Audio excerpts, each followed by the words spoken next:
Golden tractor house. एक गांव में एक लड़का रहता था जिसका नाम था नकुल। वो बहुत ही गुस्से वाला था। नकुल बात बात पर गांव के सभी लोगों से लड़ता रहता था।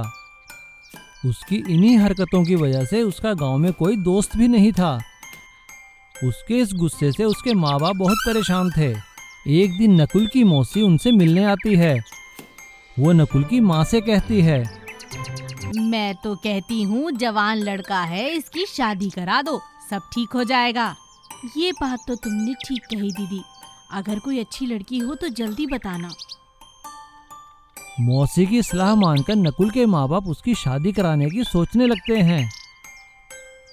आसपास के सभी गांव वालों को नकुल के स्वभाव का पता था। कोई भी उससे अपनी बेटी की शादी नहीं करवाना चाहता था।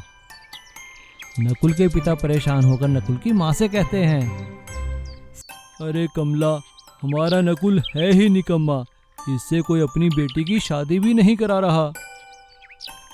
जब इस बात का पता पास ही के गांव के जमींदार विक्रम सिंह को लगता है तो वो बहुत खुश हो जाते हैं। वो नकुल के पिता को अपने घर बुलाते हैं और अपनी बेटी सीमा की शादी नकुल से करने का प्रस्ताव उनके सामने रखते हैं। देखिए भाई साहब, मेरी एक ही बेटी है सीमा, लेकिन वो भी स्वभाव से नकुल की तरह गुस्से वाली है। मुझे लगता है दोनों की शादी खूब जमेगी। बात तो आप सही कर रहे हैं, लेकिन इन दोनों का गुस्सा तो काबू करना पड़ेगा। उसका क्या उपाय है आपके पास? भाई साहब, मैंने सब कुछ सोच रखा है, वो आप मुझ पे छोड़ दीजिए। नकुल और सीमा की शादी हो जाती है। शादी वाले दिन तोहफे में सीमा के पिता विक्रम सिंह उन्हें एक ट्रैक्टर हाउस देते हैं। वो बाहर से सोने की तरह चमक रहा था और अंदर से बिल्कुल महल जैसा था। देखो बेटा, मैंने ये गोल्डन ट्रैक्टर हाउस सिर्फ तुम्हारे लिए बनाया है। नकुल और सीमा अपना ट्रैक्टर हाउस लेकर वहां से चले जाते हैं और वो दोनों जब अपना ट्रैक्टर हाउस लेकर गांव से बाहर निकलते हैं तब उन्हें महसूस होता है कि गुस्सा करना कितना गलत है। धीरे धीरे उनका स्वभाव बदल जाता है। एक दिन एक गांव में, अरे भाई, ये ट्रैक्टर किसका है? हटाओ इसको यहाँ से। भाई साहब, ये गोल्डन ट्रैक्टर मेरा है, अभी हटा देते हैं। आप इतना गुस्सा क्यों हो रहे हैं? आइए बैठिए, हम आपको चाय पिलाते हैं।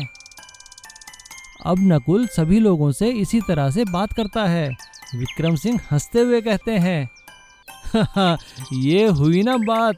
ये गोल्डन ट्रैक्टर तो वाकई में तुम्हारे लिए गोल्डन साबित हुआ है। इसने तो तुम्हारी जिंदगी ही बदल दी।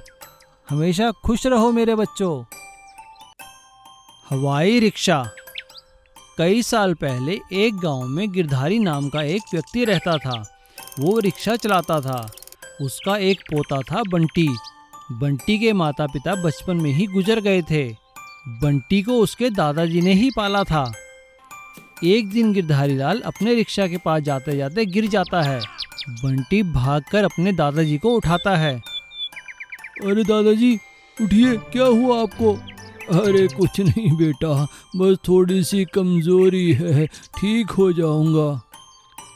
बंटी भागकर वैद्य जी को बुलाकर लाता है। वैद्य जी गिरधारी लाल का चेकअप करते हैं और उन्हें दवाई देते हैं, लेकिन वह बंटी को एक कोने में ले जाकर अकेले में बोलते हैं, देखो बंटी, मैंने अभी तुम्हारे दादाजी का इलाज कर दिया है, लेकिन बेटा मुझे लगता है शायद उन्हें कैंसर है, तुम्हें उनका ध्यान रखना होगा। बंटी के दादाजी ने बंटी से पूछा, क्या बात है बेटा बंटी, क्या कहा वैद्य जी ने? अरे कुछ नहीं दादाजी, आप बिल्कुल ठीक है, मामूली सा बुखार है, आप 2-4 दिन में ठीक हो जाएंगे। और आप रिक्शा की बिल्कुल फिक्र ना करें, मैं अब इतना बड़ा तो हो गया हूँ कि रिक्शा चला सकता हूँ। अगले ही दिन से बंटी रिक्शा चलाने लगा, लेकिन बंटी की उम्र देखकर उसके रिक्शा में कम लोग बैठते थे। वह दिन भर मेहनत करता और रात में दादाजी की सेवा करता। काफ़ी दिन बीत गए, लेकिन दादाजी ठीक नहीं हुए। एक दिन बंटी गर्मी के मारे परेशान होकर एक पेड़ के नीचे बैठा। तभी वहां से एक साधु गुजरे। क्या बात है बेटा, तुम परेशान क्यों हो? बंटी ने उनको अपनी दादाजी की बीमारी और अपने घर के सारे हालात बताए। यह सुनकर साधु महाराज ने बंटी से कहा, तुम बिल्कुल चिंता मत करो बेटा, और हिम्मत से काम लो। मैं तुम्हें हिमालय में एक ऐसी जगह बताऊंगा जहां से तुम संजीवनी बूटी ला सको, और उसे तुम अपने दादाजी को खिलाना। तुम्हारे दादाजी बिल्कुल ठीक हो जाएंगे। लेकिन महाराज, मैं हिमालय तक जाऊंगा कैसे?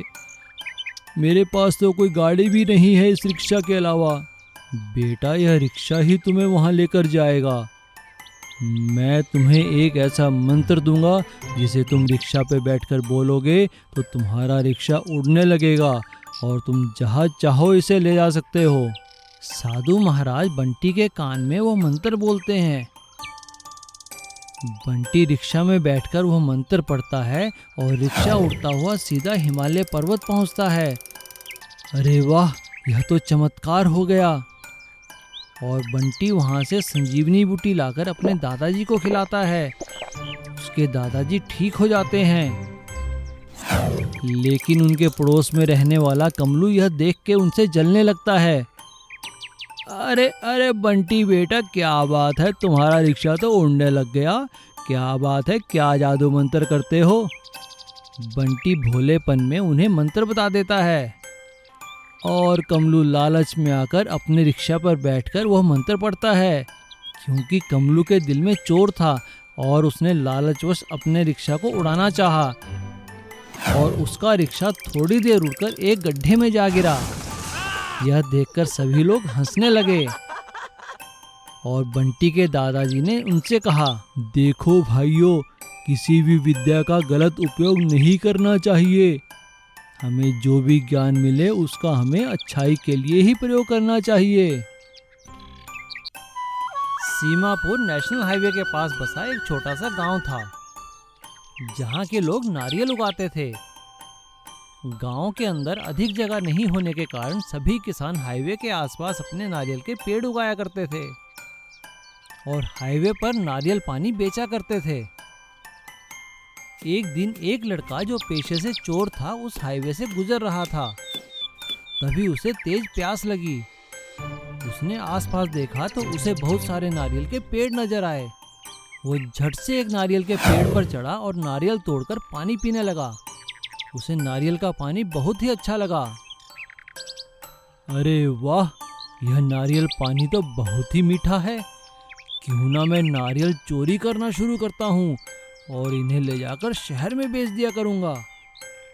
अब वो चोर रोज रात को आता और नारियल तोड़कर वहाँ से ले जाकर शहर बेचता। सीमापुर के किसान परेशान होने लगे। अरे भाइयों, लगता है कोई हमारे नारियल चोरी कर रहा है।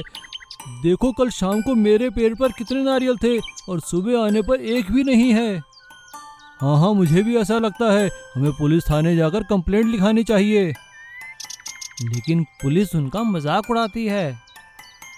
अरे क्या बात है मुखिया, मजाक के लिए तुम्हें पुलिस ही मिली है? कोई नारियल भी चुराएगा भला? हाँ जनाब, कोई हमारे रात को नारियल चुरा कर ले जाता है। अरे नारियल चुराना कोई बच्चों का खेल है क्या? तुम तो ऐसे कह रहे हो जैसे नारियल नहीं लीची है कि खड़े खड़े तोड़ ली और चुरा ली। सभी गांव वाले मायूस होकर वहां से चले जाते हैं। तभी गांव का एक लड़का बिरजू मुखिया से कहता है, मुखिया चाचा, चोर को पकड़ने के लिए हमें ही कुछ करना पड़ेगा। क्यों ना हम कुछ ऐसा करें कि जिससे चोर लालच में आ जाए। हाँ बेटा, तुम ठीक कहते हो, लेकिन हम क्या कर सकते हैं? बिरजू मुखिया के कान में कुछ कहता है और अगले ही दिन मुखिया सभी आसपास के गांवों में घोषणा करवा देता है, सुनो सुनो सुनो, सीमापुर गांव में नारियल तोड़ने की एक प्रतियोगिता होगी जिसमें जीतने वाले को एक गोल्डन बाइक इनाम में दी जाएगी। लेकिन प्रतियोगिता की एक शर्त होगी कि रात के अंधेरे में नारियल तोड़ने पड़ेंगे। गोल्डन बाइक के लालच में चोर प्रतियोगिता में आ पहुंचता है। प्रतियोगिता शुरू होती है। चोर के अलावा कोई भी अंधेरे में नारियल तोड़ नहीं पाता। मुखिया समझ आता है कि यही चोर है। सभी गांव वाले उसे पकड़कर उसकी पिटाई करते हैं। मार खाने के बाद चोर अपना अपराध कबूल कर लेता है और इस तरह गोल्डन बाइक के लालच में गांव का चोर पकड़ा जाता है और गांव वालों के नारियल बच जाते हैं। मुखिया और गांव वाले खुश होकर गोल्डन बाइक जीतू को इनाम में दे देते हैं। Golden rickshaw. सीतापुर नामक गांव में एक गरीब रिक्शा वाला रहता था जिसका नाम भोलू था। वह बहुत ही गरीब था लेकिन वो दिल का बहुत अच्छा था।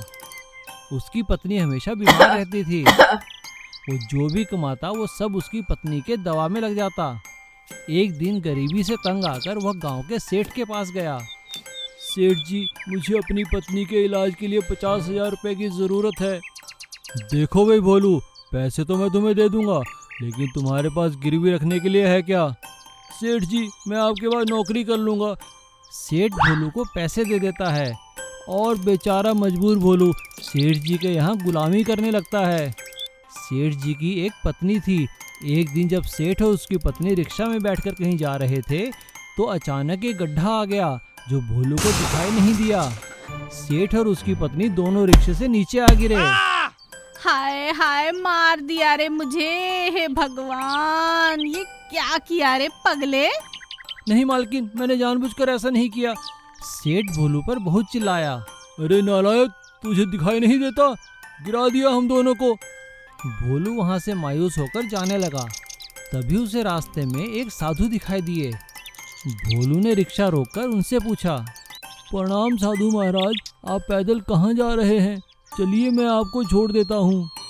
साधु भोलू के रिक्शा में बैठ गए। क्या बात है बच्चा, तुम बहुत परेशान दिख रहे हो। हाँ महाराज, मेरी बीवी बहुत बीमार रहती है और मेरा सेठ मुझे बहुत तंग करता है। साधु ने कुछ नहीं कहा, वो बस मुस्कुराते हुए मंदिर के अंदर चले गए। भोला घर आकर अपनी पत्नी को सब कुछ बता देता है।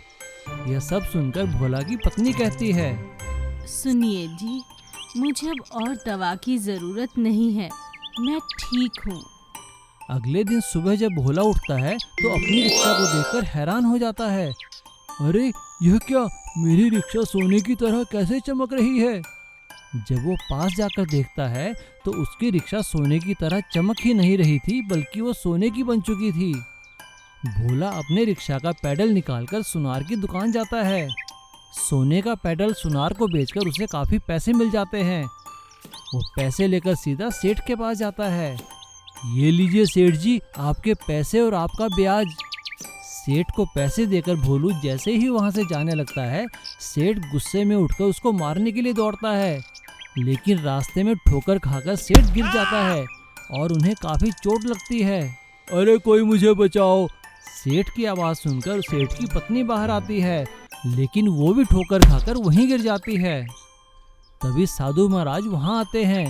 भोला और सेठ जी, देखो आप दोनों को अपने कर्मों के अनुसार फल मिले हैं। भोला ने ईमानदारी से काम किया तो इसका रिक्शा गोल्डन रिक्शा में बदल गया। और सेठ जी, आपके मन में बेईमानी थी तो आप और आपकी बीवी को दोबारा चोटें लगी हैं, इसीलिए कभी किसी का बुरा नहीं करना चाहिए। Please subscribe.